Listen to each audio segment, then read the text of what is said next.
All right, so today we are moving on to lesson 6.2, which is solving systems of equation using substitution. Probably where you hear this word the most is a substitute teacher. If ever I'm gone, like today or any day, or yesterday, you have a substitute teacher. You treat that teacher the same as you would if I was here, maybe even a little bit better. But it doesn't matter whether I'm here or they're here, you're still doing the math that we would be doing anyways. But basically what it means to substitute or substitution is replacing with something equal.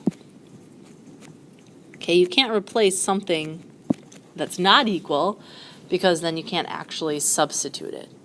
Okay? It's kind of like saying I can substitute a $5 bill for 5 ones because they're the same. I'm pretty sure you wouldn't want to get a $5 bill if you had 10 ones. Okay? So that's where, that is what substitution is, and that's basically what we're doing today. We are replacing or substituting something that's equal to a variable in for that variable, which will allow us to solve for the variable. Okay, and we're going to actually, in each of these problems, we're going to do substitution 2 times. So let's look at our first example problem. Okay, first thing you need to do or make sure of is that there is a variable that's alone. Okay, we do have a variable that's alone in this one. It's the y. So what you're going to do is you are going to take the stuff that y is equal to. That's why I circled the 3x. You are going to go to the other equation and replace that variable that it's equal to, which was y, with what y is equal to. So the 3x goes in for the y in the other equation. What we then have is x plus 3x equals negative 32. Okay, now we're basically back to solving equations like we've done in the past because x and 3x are like terms, so we add them together, giving us 4x. That's equal to negative 32. And then we say what's happening to the opposite. X is being multiplied by 4, so we divide by 4, giving us x is equal to negative 8. Now, our final answer on all these are ordered pairs, x comma y. So, we know what x is, we still have to figure out what y is. So here goes substitution number 2. We're going to take what x is equal to and replace that in either equation, but just pick the easier one. And clearly, it's easier to plug it into the first one because then you don't have to do anything on both sides, you just do the straight math. Because then when you replace that, we have y equals 3 times negative 8, so y equals negative 24. Final answer, negative 8, comma, negative 24. Okay, I'm going to talk through that whole process again now that it's kind of there for you to look at. So, what we did here was we took what y is equal to, which was 3x, okay, and we replaced that in for the y in the other equation. That brought us down here and gave us x plus 3x equals our negative 32.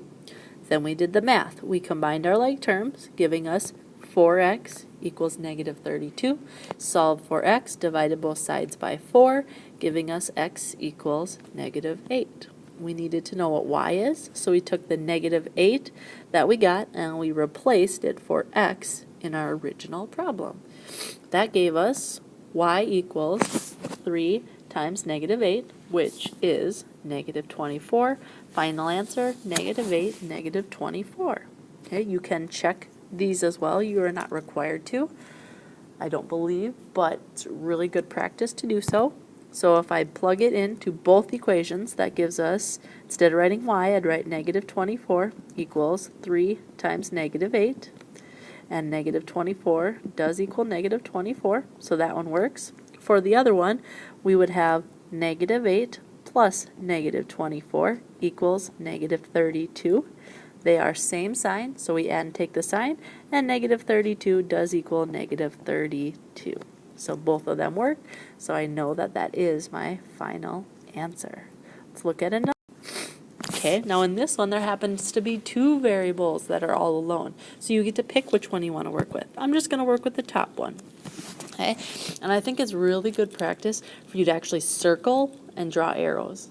of where it's going. It always helps me, so I would recommend it as well. So y is equal to this 2x plus 7, so I circle the 2x plus 7, and I'm going to replace the y in the other equation. That gives us 2x plus 7 equals x minus 1. Okay, well, now in this one, we have variables on both sides, which takes us back to lesson 2-4. They are both positive, so we're going to subtract the smaller one. So I subtract x on both sides. 2x minus x is x, leaving me with x plus 7 equals negative 1, because that one's negative there. So now it's being added by 7, so we subtract 7 on both sides. So x equals negative 8. Okay? X happened to equal negative 8 in this one as well. So now I need to figure out what y equals, and it's going to be a little bit easier to figure it out in the bottom equation, so I'm going to replace the x in the bottom one this time. So that gives us y equals negative 8 minus 1. They are same sign, we add and take the sign, so y equals negative 9. Final answer here in an ordered pair, negative 8, comma, negative 9. Just to talk through the check real quick, the first one here, that would give us negative 9 equals 2 times negative 8 plus 7. Well, 2 times negative 8 would be negative 16, and negative 16 plus 7 does equal negative 9. In the other one, negative 9 equals negative 8 minus 1. Negative 8 minus 1 is negative 9, so there you go.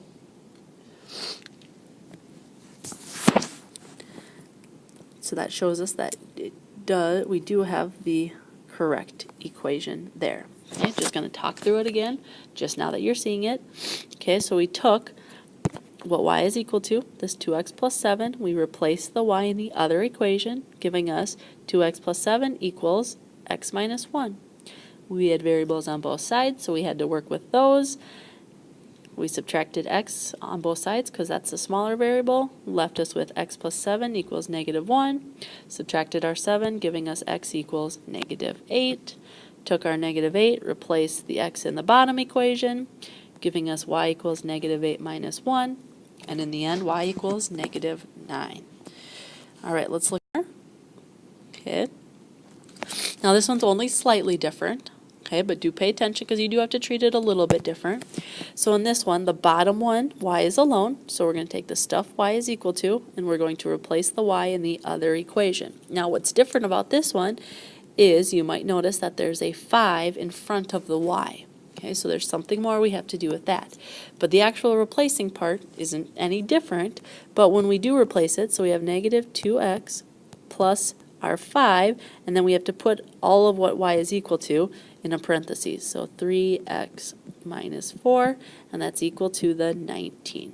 Okay, so we took 3x minus 4, replaced the y in the first equation. Now what we have to do here is we have to distribute first.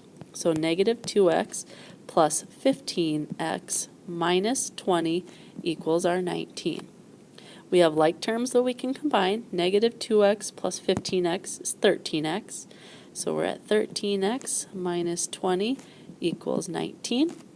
Multiplied by 13 and subtracted by 20. So we're going to add 20 on both sides. So 13x equals 39.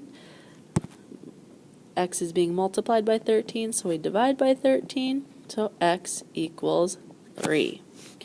Going to take that 3 and replace the x in the bottom equation. That gives us 3 times 3 minus 4 equals y. 3 times 3 is 9. 9 minus 4 is 5, so y equals 5, giving us a final answer of 3, 5. Okay, I'm going to talk through it again now that it's all there for us to see.